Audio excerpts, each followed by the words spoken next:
Биз мына энергетика министри менен ушул маселелерди кабыл алдык жана ушуларды дагы контролдошубуз керек. Кыргыз Республикасынын территориясында март айынын аягына чейин бир дагы майнинг фермалары иштебейт. Эгерде кимдир бирөө майнинг фермасын кошконго аракет кыла турган болсо, каттуу жазага тартыласыңар.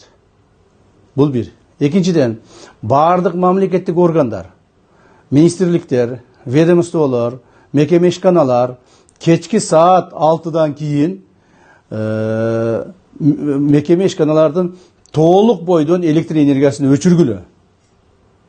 Себеби кээ бир министрликке кирсең түнү менен кондиционерлер иштеп турат. Ар бир этажда, ар бир кабинетте эртең менен келгиче жылуу болуп калсын деп кондиционер жандырып коюп кетесиңер. Андай болбойт. Энергетиктер ушуну катуу көзөмөлгө алалы. Бизде эчикте бир тоңуп кала турган деле бир 20-30 градус суук жок. Эч нерсе болбойт. Эртең менен жумушка келгениңерден кийин жарым саатта кабинетиңер ысыса. Эч нерсе болбойт.